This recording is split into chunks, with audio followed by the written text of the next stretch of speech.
सिडकोच्या घरांचे दर कमी करण्यासाठी सिडको प्रशासनाची नकारघंटा.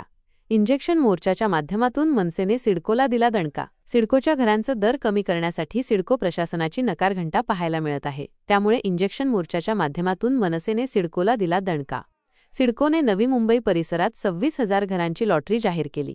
जाहिरातीत ही घरे पंतप्रधान आवास योजनेअंतर्गत सांगून घरांच्या किमती सर्वसामान्यांच्या आवाक्याबाहेर ठेवल्या आहेत. सिडकोने पंतप्रधान आवास योजनेतील मार्गदर्शक तत्त्वे न पाळता नागरिकांची फसवणूक करत आहे. पंतप्रधान आवास योजनेमधील घरे सवलतीच्या दरात देणे अपेक्षित आहे. या घरांच्या किमती कमी व्हाव्या म्हणून मनसे प्रवक्ते व नवी मुंबई शहर अध्यक्ष गजानन काळे यांच्यासोबत मनसैनिकांनी व सोडतधारकांनी इंजेक्शन मोर्चा काढला.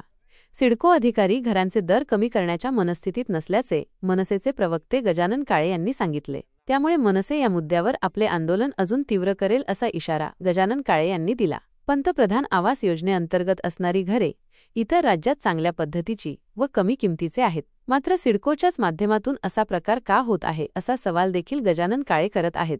या इंजेक्शन मोर्चाच्या माध्यमातून सिडकोच्या डोळ्यात झणझणीत अंजन पडेल का असा सवाल देखील उपस्थित होत आहे. 26,000 घरांची लॉटरी काढलेली आहे. त्या लॉटरीमध्ये 50 लाखापासून 75 लाखापर्यंत आहे. पंतप्रधान आवास योजनेअंतर्गत EWS आणि LIGच्या कुठल्या लोकांना ही घरं परवडणार आहेत? सिडकोचे अधिकारी टेबलवर काहीतरी ठरवतात. पंतप्रधान आवास योजनेच्या योजना छत्तीसगड, दिल्ली आणि स्वतः गुजरातमध्ये वेगळ्या राबवल्या जातात. तिथे घरं स्वस्त असतात, एरिया जास्त असतं, क्वालिटी असते. काही वर्षापासून सिडको तळोजाला घरं बांधते. अत्यंत निकृष्ट दर्जाची घरं सर्वसामान्यांच्या माथी मारते आणि त्या घरांच्या किमती 50 लाखापासून 75 लाख रुपये ठेवल्या जातात. वाशीमध्ये स्वतः वाहनतळ आहे, ट्रक टर्मिनल आहे. इथे सगळं स्वतः EVचं आपण चार्जिंग स्टेशन, म्हणजे त्याच्यातून पैसे कमावणारच आहे सिडको. बरं, खारघर स्टेशन आणि ह्या जागा कुणाच्या आहेत? ह्या काय विकत घ्याव्या लागल्या का सिडकोला? अहो, हे पार्किंग आहे. मग आपण त्याच्या जमिनीचे भाव कसे काय लावले?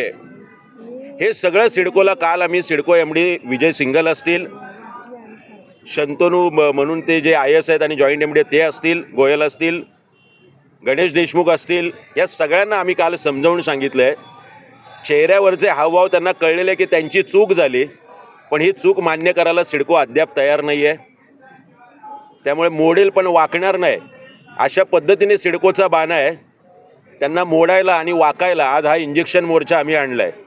आजच्या इंजेक्शन दिल्यानंतर सुद्धा त्यांचा बाणा तसाच शिल्लक राहिला.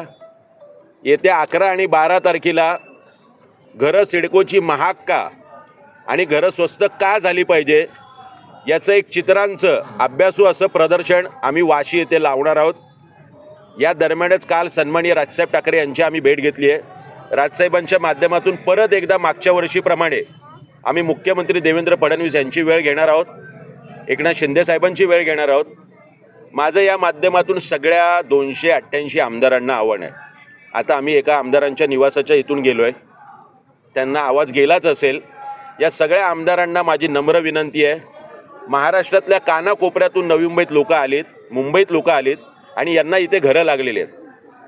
आवाज उठवणे हे फक्त महाराष्ट्र नवनिर्माण सेनेचं काम नाही आहे. या 288 आमदारांनी सुद्धा आवाज उठवला पाहिजे, तरच ही गोष्ट होणं शक्य आहे. आजचा इंजेक्शन मोर्चा परत एकदा प्रतिकात्मक आहे. आम्ही पत्रकार परिषद घेतली, आम्ही पोस्टकार्ड पाठवलेले आहेत, आम्ही मानवी साखळी केली. आज 4थ्यांदा उन्हा तानामध्ये सिडको सोडतधारक आपल्या कुटुंबाला घेऊन येतोय. काचेत आणि एसीत बसलेल्या सिडको अधिकाऱ्यांना याची जाणीव आहे का, हा प्रश्न मला या माध्यमातून करायचा आहे. इंजेक्शन मोर्चानंतर प्रदर्शन हे 100% होणार म्हणजे होणार. मागच्या वर्षी आम्हाला वर्ष सव्वा वर्ष लागलं आहे. मी कालच सिडको MDना म्हटलं आहे, तुम्हाला अत्यंत कमी प्रतिसाद मिळाला आहे. कन्फर्मेशन नावाची गोष्ट, कन्फर्मेशन अमाऊंट जी तुम्ही 75,000 आणि 1.5 लाख घेता, ही सिडकोच्या इतिहासात कधीच नव्हती. सिडकोचे MD बदलले की पॉलिसी बदलते का? धोरणं बदलतात. धोरण तेच असायला हवं ना. आत्तापर्यंत फक्त डिपॉझिटची अमाऊंट घेतली जायची. म्हाडाला जर 50,000 डिपॉझिटच्या अमाऊंटमध्ये होतं, तुम्ही 75 आणि 1.5 लाख डिपॉझिटची अमाऊंट घेता, त्याच्यावर परत 75,000 आणि 1.5 लाख परत कन्फर्मेशन अमाऊंट. तुम्हाला कुठेतरी भीती आहे की लोक ही घरं नाकारत आहेत, लोक याला प्रतिसाद देत नाही आहे. 700 कोटी देऊन आपण एक सेल मार्केटिंगसाठी कंपनी स्थापन केली, त्याला आता काहीतरी परत 100-150 कोटी रुपये दिले. मग सेल आणि मार्केटिंगमध्ये काम करणारे जे एम्प्लॉई आहे त्यांचं काम काय आहे? सिडको एमडींना याची काल उत्तरं तासभर आम्ही चर्चेत देता आलेली नाही. आमचा लढा जोपर्यंत या घरांच्या किमती कमी होत नाही तोपर्यंत निश्चितपणे सुरू राहणार. जाग आणण्याचं काम मागच्या वर्षी सुद्धा सिडकोला मनसेने केलं होतं आणि यावर्षी सुद्धा आम्ही परत एकदा करू. सिडको सोडतधारक आहे. सिडको एमडींची गाडी अडवायला मला तासभर पण लागणार नाही आणि सिडकोमध्ये घुसायला पण तासभर लागणार. आमच्यावर 20-22 केसेस आहे. ही सर्वसामान्य माणसं नोकरदार वर्ग आहेत.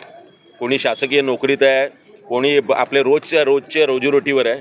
त्याच्यावर गुन्हा दाखल झाला आणि तो 2 दिवस आतमध्ये गेला तर सिडकोवाल्यांना तेच आहे आंदोलन मोडून काढायचं. शांततेच्या माध्यमातून पण अत्यंत सृजनशीलपणे, अत्यंत क्रिएटिव्हपणे सिडकोला जागा आणण्याचं काम आम्ही नक्की करू. वाटलंच तर सिडकोत घुसू आणि अख्खा दिवसभर वॉशरूम कसे बंद होतात आणि चोकअप होतात ना ते सिडकोला कळेल आता नंतर. माझ्या चॅनलला सबस्क्राईब करा आणि बेल आयकॉन दाबा जेणेकरून तुम्हाला माझे नवीन व्हिडिओ मिळतील.